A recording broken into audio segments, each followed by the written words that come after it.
David Harper. As you can see, he's got quite a queue. He's doing evaluation. Oh, and here he comes. I am so excited. Oh, let's go interview him. How many people have come? You can certainly get a crowd. Fire away, Matilda. Hello, David.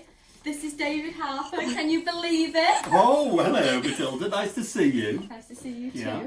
Now, David Harper is an absolute wonderful person. I know I'm bigging you up here, but you are. Yeah, keep on going, Matilda. You can spend as much time as you like. I don't have a long enough interview. I can't say anything. David Harper does loads of TV shows. You're an artist, antique expert. Now, this list could go on, so please tell me a little bit about you. Well, I'm also an author, so I write books. In fact, I'm going to do a ruthless plug. So we're selling my first book, A Romp with the Georgians, all about, Matilda, your eccentric British ancestors who were very eccentric. And they built the Industrial Revolution, they built the foundations of the British Empire, which brings me on to my second book. And I don't know where it's gone, I think we might have sold them. You've done two? Yeah, my next one has just been published. I know you did one, but I didn't know you did two. Yeah, no, A Bash with the British Empire. Yeah, so it's all that British history, but just funny stories that we weren't taught at school, and you're not. I'm getting it right. Oh, I love the number 3, round 3, the history round. I love that one. oh, That good. one. So, I mean, I must admit, absolutely love history, and you just say such really interesting facts. Oh well, thank you very much, and all those facts come out of my book. So I just reread a section of my book and then regurgitate that historical story. But you'll see from that show on YouTube, Getting It Right, the history section. So it's just funny history, and there's nothing funnier actually than reality. And when you look at history, some of the things that went on, particularly in Britain during the 18th, 19th and 20th century, some of the stories are so bonkers, you couldn't make them up. If you put them into a movie, nobody would believe it. But there's nothing funnier than history, and we can learn so much from history, and I love that. I like it when you say them, like sayings, like turning a blind eye, your first one. I just love it when you say the sayings, because then you think, I know that saying, but you never actually think about the saying, really, where it comes from. Or Exactly. It actually comes up, and you think, oh. There you go. Well, please, are you a history fan yourself? Yeah. Are you? Yeah, definitely am. Is that one of your favourite topics at school? That's brilliant. Yeah. Okay, yeah. Is that what you love to study? Yeah. Yeah. I don't suppose you watch. I like horrible histories. Yeah, well, yes, I met. Who was it that wrote Horrible Histories? I just watch it. Well, I met him. You'll have to Google it. And it's awful, it's because I do know him. Because I went to his house for a cup of tea and cake. What's he called? I can't remember. He's a lovely man. I'm just going to tell you that. He's a very, very nice man. I love horrible histories. I used to read horrible histories to my daughter when she was little. You've learned things that you don't, or, you wouldn't go and learn.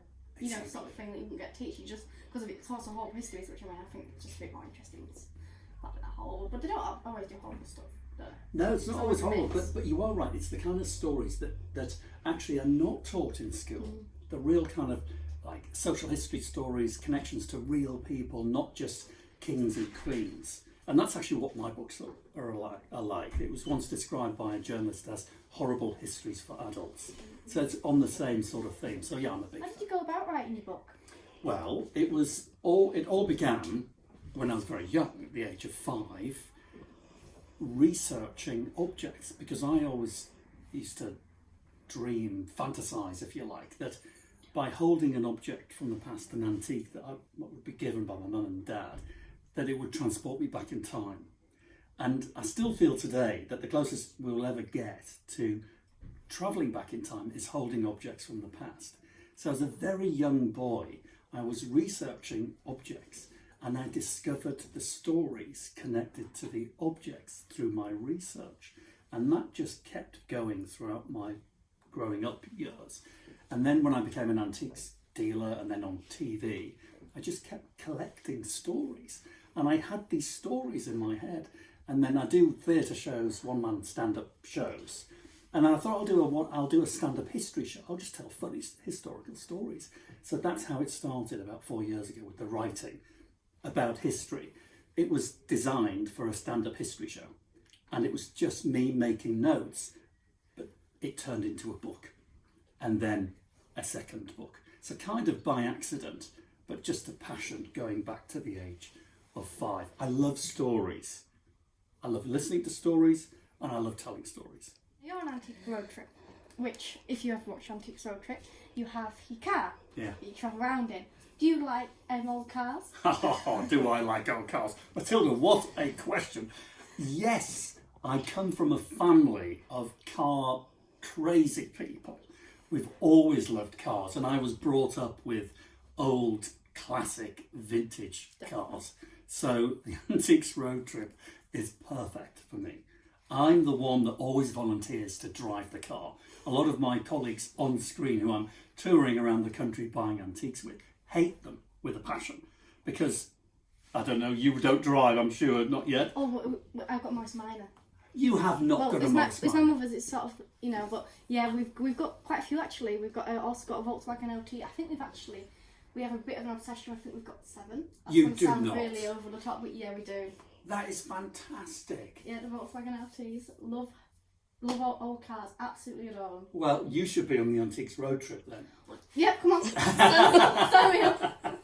Yeah, definitely. Oh, well, stick to your old cars because old cars are great because not only do you get fun and enjoyment out of them, they're positively bulging in with character like antiques, but they make you money. You don't lose money on classic cars. No. So it's not. They might break down occasionally. You just got to get used to them. They're actually easy to fix. The normal cars because they're just such simpleness. Just bolt on, bolt off.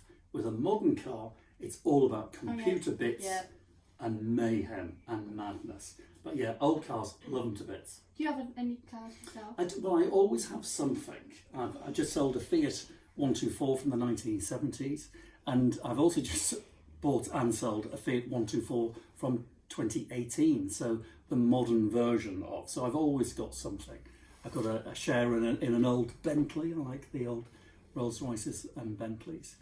So yes, always something. Yeah, definitely. I mean, like ours, Morris Minor, we even got original picture from when the first owners bought it, where they went for their little picnic with it. You're gonna have to tell me. Ellie. We got Ellie. John O'Groats. John O'Groats. I'm not original name. We've got the picture. the picture of when they bought it, did this couple, and it was obviously their pride and joy, and they went up to John O'Groats and they took a picture of it having a picnic. So we're going to recreate that. My son's doing it up at the moment, and when he's finished it, we're going to go back up and photograph it in exactly the same place. How lovely. At the moment it is in pieces because we're going it up, and we've just bought another Morris Minor for the parts, but now we'll probably just end up doing that up now. He's refurbishing it from the bolts, so he stripped it completely to a shell. So it needed some rear wings. So we got we went to get the rear wings, and they were like about £260 each plus VAT. So we bought another Morris Minor, but now he won't take the rear wings off that. Yeah. So we've got 2 now. It's almost a disease, classic cars. You can't help it.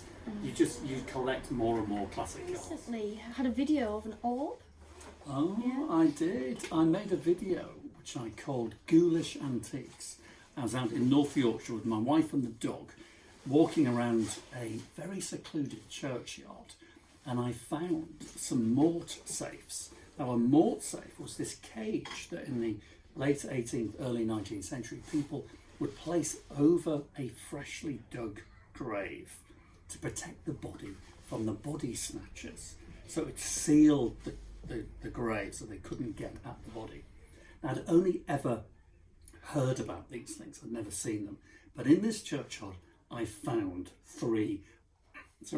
In this churchyard, I found 3 mort safes. So I made a little video called Ghoulish Antiques, and then I posted it on YouTube, and somebody picked up on this orb floating around the graveyard as I was wandering and talking about it. And so I asked the question, is this a spirit or is it a trick of light? And people were going crazy with their opinions, some for, some against. But very interestingly, what came out of that video was a connection. Someone got in touch with me called Kerry Connor, who is a ghost whisperer. She got in touch with me and said, would I be interested in making a series of videos where we put antiques and the spirit world together? Now, I'm very open-minded and I don't know about these things, but we're planning now, we're going to go down next week to Taunton, to a massive antique centre, and me and the ghost whisperer and the owner of the antique centre at night with candles are going to go around the centre, and Kerry, the ghost whisperer, has absolutely guaranteed to me that she will have a connection with spirits. So I'll tell her about the antiques, its history, where it was made, maybe who made it, why it was made, and she will tell me about its original owners. How interesting is that? I completely believe in ghosts, so I'm definitely going to be watching that. You've got to. Yeah, You've got to. definitely. And if you hear me screaming on my YouTube channel, you know why. So I'm looking forward to that. I'm definitely watching. I did see you post about that, so I'm definitely going to be watching that. I have one more question. What are you having for your tea tonight? Oh, my tea. Well, I think my wife and I are on a bit of a cleansing diet after Christmas. Far too much Christmas cake. So I think probably salmon and salad. Sounds really nice. I must admit, I don't think that's any, problem. When you say cleansing, I mean bad. I'm like, no matter what. Well, thank you very, very much for letting me interview. It has been an honour. Thank you very much. Goodbye. Matilda, it's been a great pleasure. Cheerio. Bye.